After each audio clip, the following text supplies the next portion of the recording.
Hey guys, it's Rob and I just want to give you a quick rundown of how I've set up my little Armattan CNC258 quad.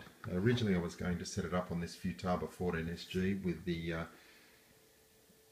FR Sky receiver, but I wasn't really happy with the pins coming out of the top. I wanted an end mount. It was just a little bit tricky to try and find a good position for the receiver, so I've decided instead to go with my trusty old DX7S on the Spektrum system. I had one of the carbon fuselage receivers, and what I've done is I've just mounted it on top. I like that one because it's actually got end pins.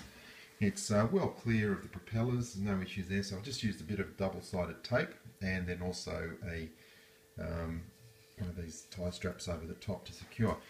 Now it's probably a bit of overkill, but I've got these two antennas coming down, feeding it through a little bit of pushrod tubing just for protection from the carbon frame, and exiting the sides, and they're spaced at about a 45-degree angle to each other, so that should give you pretty good reception. Not that I'll ever fly it this far.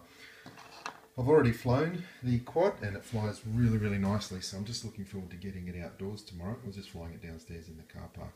But yeah, otherwise everything worked really well as per Chris's videos. I've followed them again as I was setting it up and it all worked really nicely, so yeah, happy to say that it does fly extremely well.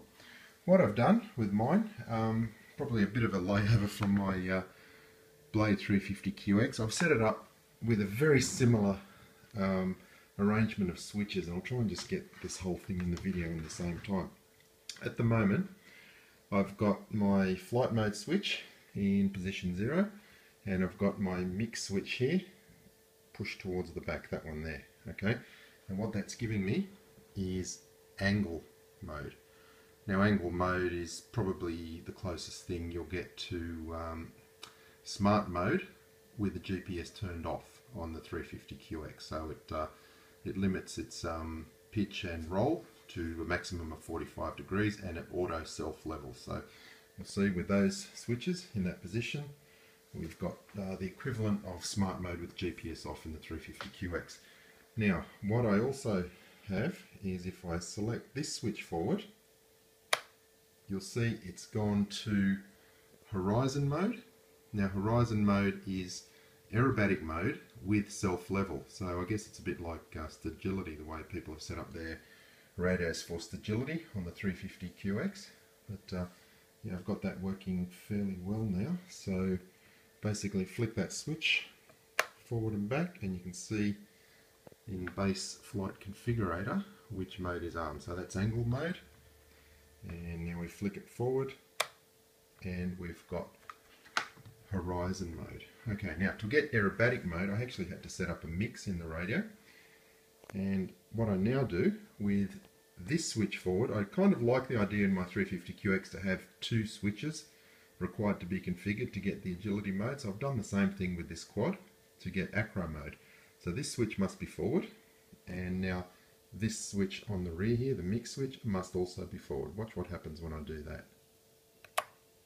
Okay, you can see it's no longer angle or horizon mode, and therefore it's in acrobatic mode. Now the good thing is, it's a bit of a safety feature that I do carry over from my 350QX. If I hit either of these two switches, you'll see it will default back to either horizon, or if I hit this switch, it'll default back to angle mode. So I can sort of flick it out of acro mode and get my self-level back very quickly by flicking either of these two switches. So yeah, fairly flexible. If anyone wants to get the mix for the DX7, which will also work exactly the same in the DX8, I'm quite happy to post that information. Yeah, so there it is. There's the quad. Extremely happy with it. It's really nice. It's so well balanced. Everything was configured nicely. I just did a very fine tune on the ESC calibration so that they're all perfect. One was just out by just 1 point, but otherwise they were really close, and yeah, now they're just absolutely perfect. And I'm just going to go downstairs and do another short flight, and therefore I'll be able to post a quick flight video too. The other thing I need to do, which I haven't done yet, is just watch Chris's last video on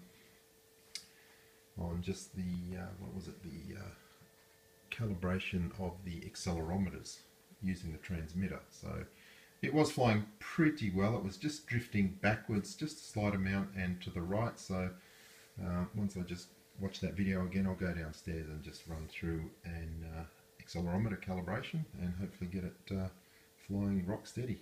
Thanks for watching, and thanks Chris, great quad.